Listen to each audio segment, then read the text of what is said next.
I guess Steve Harvey is not immune to making a blunder on national TV.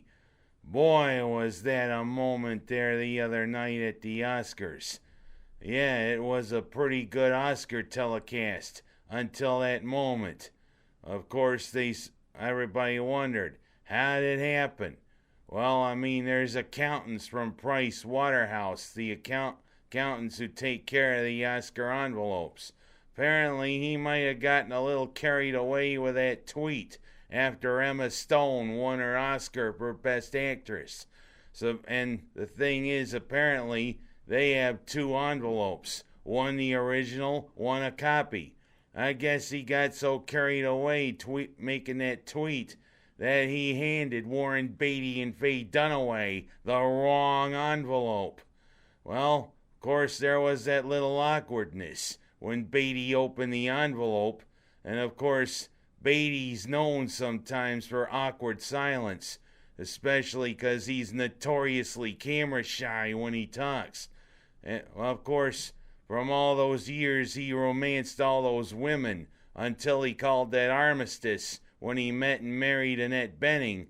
You know, I thought it was going to be another one of those awkward silences. But of course, Faye Dunaway didn't help, because, I mean, she read La La Land. And then the producers and Jimmy Kimmel go running around, hey, we made a mistake. And it was Moonlight, not La La Land. Of course, Moonlight's a groundbreaking picture in itself. And that Mahershala Ali won Best Supporting Actor for his role in that movie. I should say Mahershala, don't call me Muhammad Ali. I bet you after that moment there at the mistake, he's like, hey, everybody talk about a mistake, they talk about a mistake.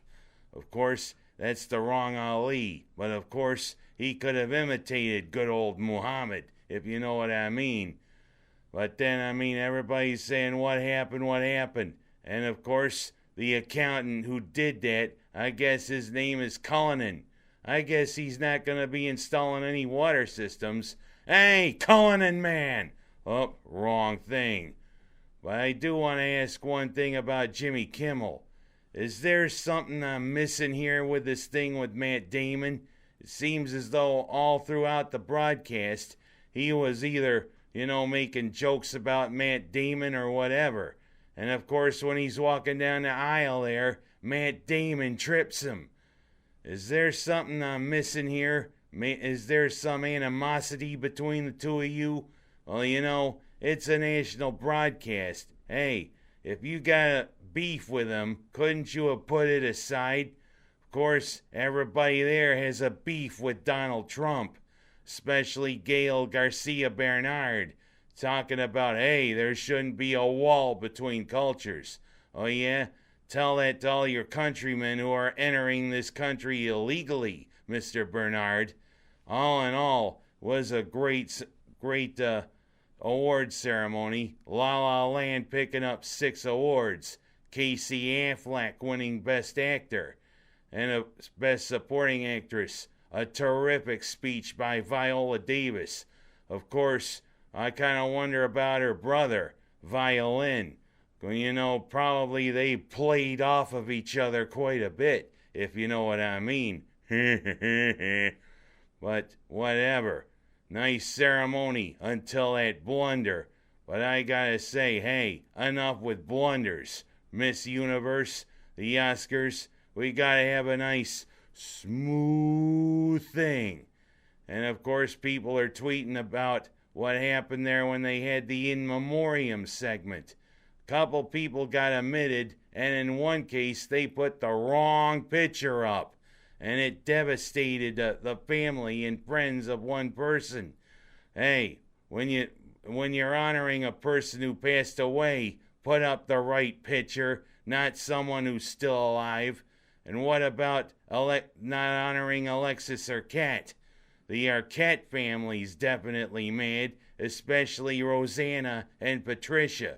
Get it right. Or whoever was the producers of the Oscars, start looking for another job. Oh boy. And you know what I have to say? Oh boy, when it comes to what's going on with Mynderse. What are they trying to do? Are they the Mynderse Blue Devils? Or are they the Mynderse Cardiac Kids? Their first opponents in the Section 5 tournament. Boy, it turned into heart-stopping moments. Those guys from Greece Odyssey played the number 1 seeded boys on Friday night, and those guys from Greece Odyssey came to play. Do you think maybe it was their Odyssey to beat us? I don't know. But of course, Greece Odyssey is made up of select students from the 3 other Greece high schools. I mean, there's Greece Arcadia, Greece Athena, Greece Olympia. And of course, certain students have their choice, I guess. I don't know how it is, but I think there's a lottery, and select students can go to Greece Odyssey. And I know the campus is just off of 390 and 104, because I went there about 8-9 years ago to watch Mynderse play Greece Odyssey, and Mynderse nearly won. But these kids came to play, and boy did they give Jake Mine, Kellen Carahar, and the rest of the Mynderse boys a lot of reasons to worry. But eventually, you don't beat Mynderse on their home court.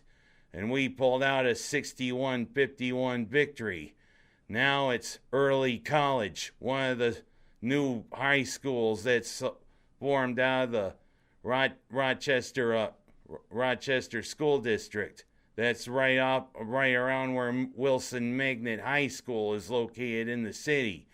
And I mean, you have to worry a little bit. Those kids are pretty good in basketball. And of course, Mynderse has to worry now, because Kellen Carahair's season's over. Unfortunately, he developed mononucleosis. Get well, Kellen. We're gonna miss you. But I mean, you got one more year to turn it loose on the Baker Gymnasium court. But speaking of cardiac kids, the Mynderse girls had themselves a handful with the Livonia Bulldogs.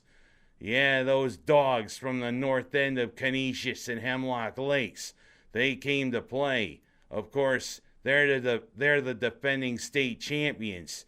Lost a lot of their great players from that team, but boy did they give the girls a tussle. But like I say, you don't beat the Mynderse Blue Devils on their home court.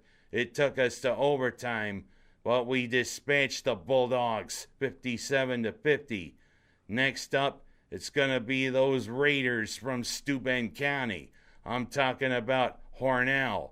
And of course, when you play Hornell, and I think the game's tonight, you don't eat any chili, please. Well, keep it going, Mynderse boys and girls. Win the Section 5 titles, especially the boys, because you are ranked number 1 in the small schools poll for the Democrat and Chronicle. What a great honor. But now I'm going to go from Mynderse to Syracuse.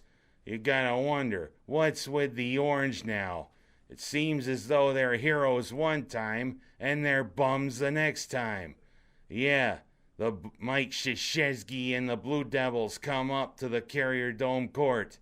And again, as per vintage 2016-2017, seems as though Syracuse loves to spot these teams a double-digit lead, but then comes roaring back. And especially right at the buzzer, John decided to deliver a gallon of milk, and he hits that three-pointer that causes, a la vintage 2016-2017, a rush by fans onto the Carrier Dome court. A big win against Duke. And some people said that may have solidified our place in the tournament.